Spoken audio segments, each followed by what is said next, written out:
to it. Time to turn the page once again.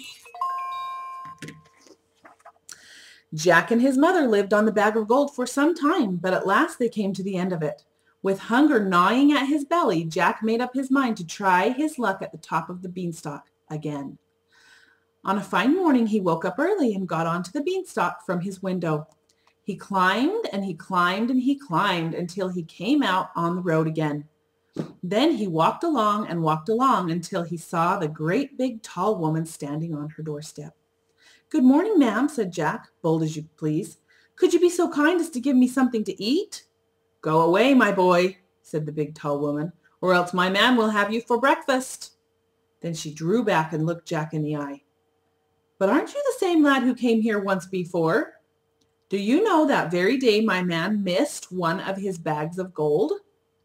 "That's strange, ma'am," said Jack. "I dare say I could tell you something about it, but I'm so hungry I can't speak." You think he's going to tell her that he took the bag of gold? He wants her to feed him first. We'll see if he tells. Well, the big tall woman was so curious that she took him into her kitchen and gave him some food. Scarcely had Jack begun to eat when thump, thump, thump. What's going to happen? They heard the giant's footsteps. "Quick, into the oven with you," said his wife. In came the giant, sniffing the air and looking all around him. What does he say? "Fee, fi, fo, fum, I smell the blood of an Englishman," he said as he had the first time. His wife did not let on that Jack was there, but broiled 3 oxen for his breakfast. He must be pretty big if he eats 3 calves, which is a baby cow, for breakfast, and then 3 oxen for breakfast, huh? Then the giant said, "Wife, bring me the hen that lays the golden eggs." When she did so, the ogre said, "Lay," and the hen laid an egg of solid gold. Now it was time for his nap. Soon his head began to nod and his snores shook the house. Jack crept out of the oven, caught hold of the golden hen, and was off as fast as his legs could carry him. But this time the hen gave a cackle that woke the ogre. "Wife," he yelled, "what have you done with my hen?" "Why do you ask, my dear?" she answered. But that was all Jack heard, for he ran off to the beanstalk and climbed down faster than the first time. When he got home, he showed his mother the wonderful hen. "Just another creature to feed," she said. Then Jack said to the hen, "Lay," and it laid an egg of solid gold. Show you this picture here. What does his mom say? Look at the look on her face. "Oh my goodness, you were telling the truth," she's saying, huh? Each day Jack told the hen to lay another egg, and though she always did so, he still longed for adventure. At last he decided to climb the beanstalk once more, but this time Jack knew better than to go straight to the big tall house. Time to turn the page. Did you hear that? Time to turn the page. As the ogre's wife would surely betray him, instead he waited behind a bush until he saw her come out with a pail of water. Then he dashed into the house and hid himself in the coal scuttle. He'd been there for only a short time when he heard...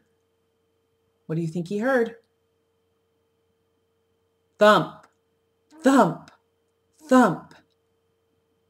And the ogre came in with his wife.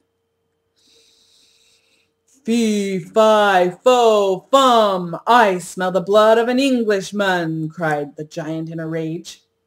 "I smell him, wife, I smell him." "Do you, my dear?" she answered.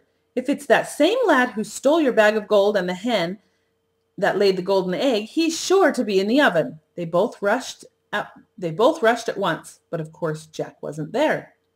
So the ogre sat down to breakfast, but every now and then he muttered, "Well, I could have sworn," and then he got up and searched the larder and the cupboards and looked behind the door. But he never thought of the coal scuttle. After he had eaten, the ogre called out, "Wife, wife, bring me my golden harp." So she brought it and set it on the table before him. Then the ogre said, "Sing," and the harp sang, and went on singing until the ogre fell asleep. I'm going to show you the picture. See, the ogre falls asleep. And here's the other picture on the other side. What do you think's going to happen?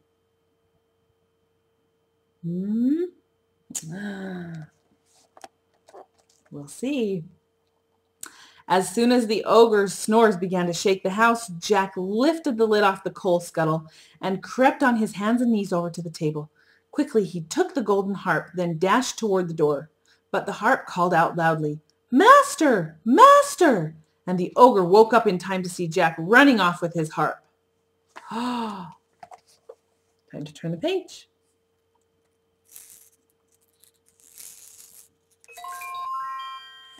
Jack ran as fast as he could, and the ogre came rushing after.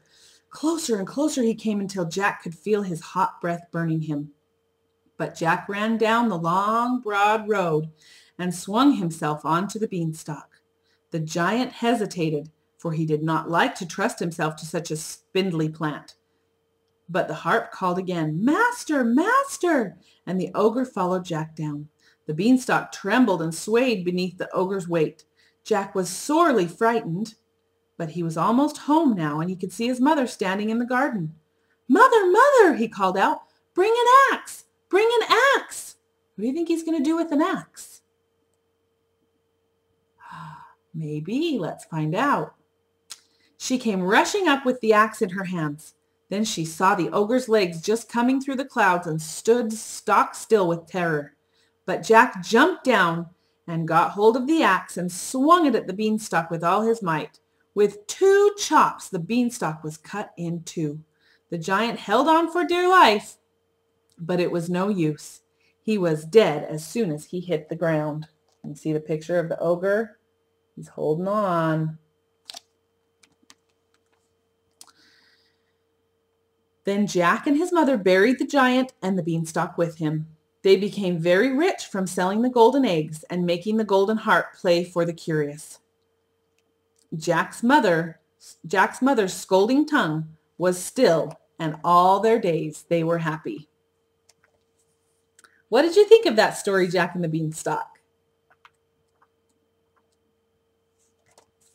Did you like it? What was your favorite part in the story? I want you to find your learning coach, and I want you to tell them what your favorite part of the story was, okay? See you next time.